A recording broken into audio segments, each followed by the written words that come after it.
وہ قرضے لیتے ہیں, سارا خاندان غربت کے نیچے چلا جاتا ہے. یہ جو چیز کی ہے, میں اپنی ساری, اگر میں اچیومنٹ کو کہوں کہ جس سے مجھے سب سے زیادہ خوشی ہے, وہ یہ ہیلتھ انشورنس ہے, اور یونیورسل ہیلتھ انشورنس. یہ امریکہ جیسی جگہ میں نہیں ہے.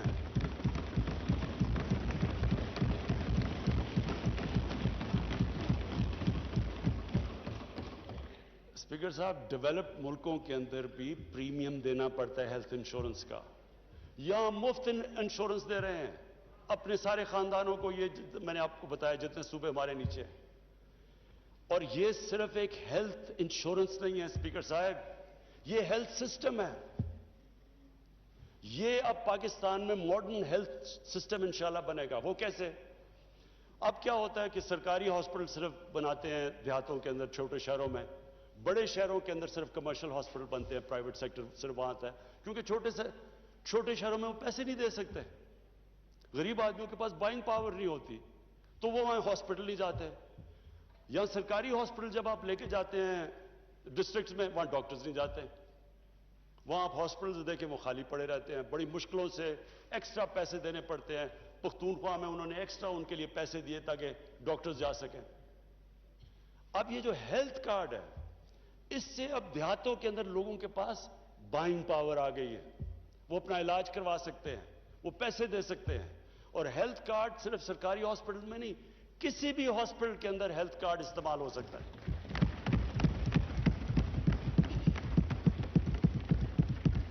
گورنمنٹ کے پاس تو پیسے نہیں سارے ملک میں ہاسپٹلز بنانے کے لیے, ہمارے پاس تو اتنے پیسے نہیں ہیں. پرائیویٹ سیکٹر آئے گا, اور پرائیویٹ سیکٹر کے لیے ہم اب آسانیاں پیدا کر رہے ہیں. کیسے کر رہے ہیں؟ اوقاف کی زمین, ویکیو ٹرسٹ کی زمین, ہم نے فیصلہ کیا ہے کہ ان کو سستے داموں کے اندر ہم ہاسپٹلز کے لیے دیں گے. کیونکہ اتنی مہنگی زمین ہے شہروں کے اندر, اور تاکہ وہ جب ہاسپٹل بناتے ہیں ان کے پاس اتنا موقع نہیں ہوتا کہ اپنا ریکور کرنے کے لیے کاسٹ, تو ان کو سستی زمینیں دیں گے. جو بھی میڈیکل اکوپمنٹ پاکستان میں نہیں بنتی وہ ڈیوٹی فری باہر سے امپورٹ کروائیں گے پرائیویٹ سیکٹر کے لیے.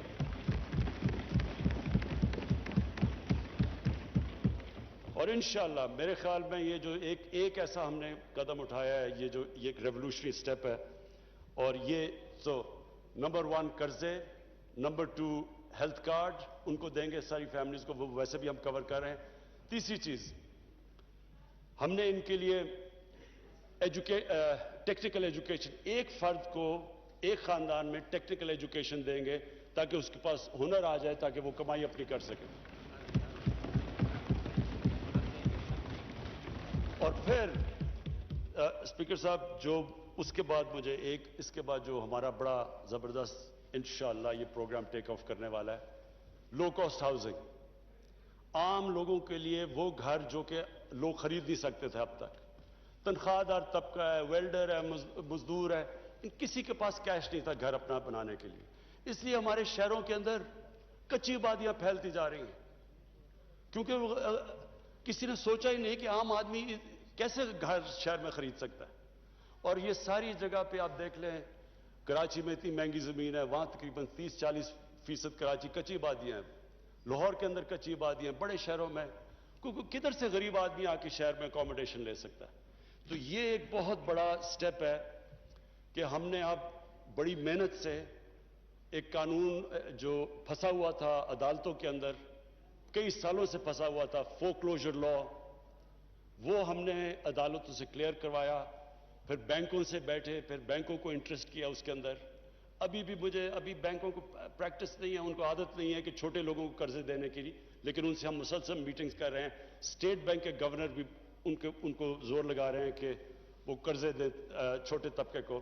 لیکن ایک اور اب ہم نے جو مائکرو فائنانس کو, یعنی وہ کمپنیز جو کہ مائکرو فائنانس دیتی ہیں چھوٹے لوگوں کو جس میں اخوت ہے, انشاءاللہ اب ہمارا پورا پروگرام ہے کہ یہ جو لو کاسٹ ہاؤسنگ ہے, یہ سب سے پہلے یہ جو 40 لاکھ نیچے خاندان ہیں ان کو ہم اس لو کاسٹ ہاؤسنگ کے اندر شامل کریں.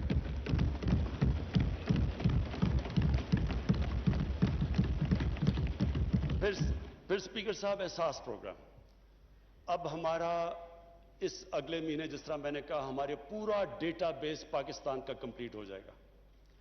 اب یہ ڈیٹا بیس کمپلیٹ ہوگا، اس کے بعد ہمارا جو نیکسٹ سٹیپ ہے کہ اب ہم نے وہ سافٹ ویئر ڈیولپ کر رہے ہیں، اور جتنے بھی کریانہ سٹورز ہیں اور یوٹیلیٹی سٹورز ہیں ان کے اندر وہ آٹومیشن لے کے آ رہے ہیں، ان کے پاس وہ ہوگا جو ڈیوائس، اور ان کے ذریعے 1,20,00,000 خاندانوں کو ڈائریکٹ سبسڈی دیں گے احساس کے ذریعے۔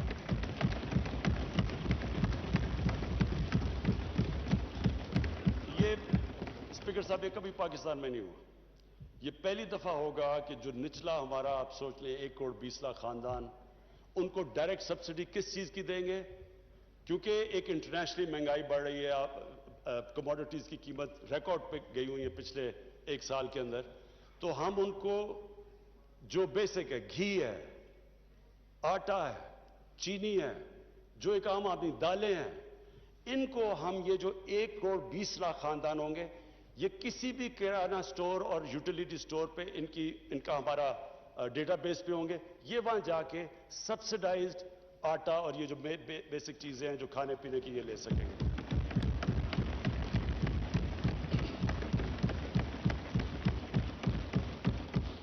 اور پھر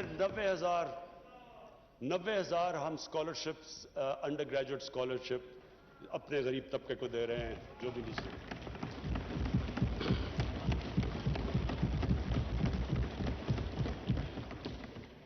اچھا اسپیکر صاحب، پھر اب میں صرف یہ کہنا چاہتا ہوں کہ ہمارا جو اب ڈائریکشن ہے وہ نکل گیا ہے، جو کہ پاکستان کی ویژن ہے کہ ایک فلاحی ریاست کی طرف جا رہا ہے پاکستان۔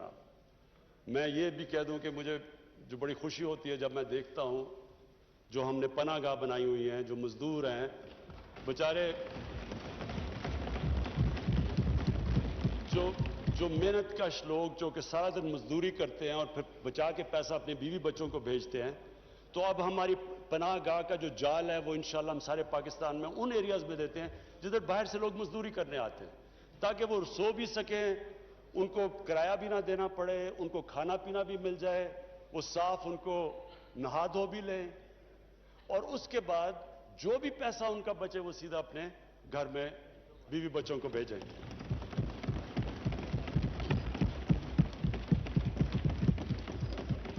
اچھا اسپیکر صاحب، اب میں اپنے دوسرے پوائنٹ پہ آتا ہوں، انصاف۔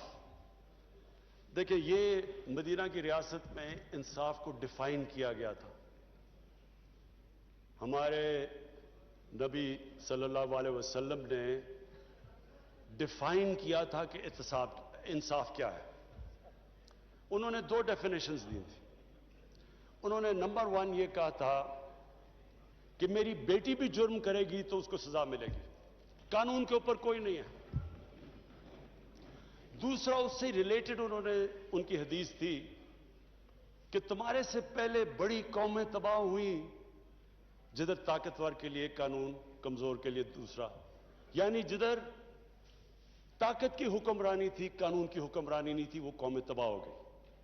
حضرت علی رضی اللہ تعالیٰ نے اس کو ڈیفائن کیا کہ کفر کا نظام چل جائے گا لیکن ظلم اور ناانصافی کا نظام نہیں چل سکتا۔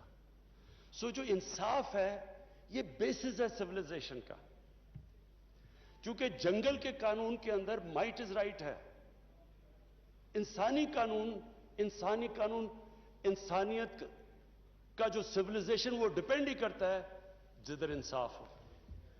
ابن خلدون جو سمجھے جاتے ہیں کہ ماڈرن ہسٹری کے باپ سمجھے جاتے ہیں، ابن خلدون نے کہا، لکھتے ہیں کہ میری ساری زندگی کا تجربہ یہ ہے کہ اللہ نے انسان کو زمین پہ بھیجا اس لیے ہے کہ اس کی زمین پہ انصاف قائم کرنے کے لیے۔ تو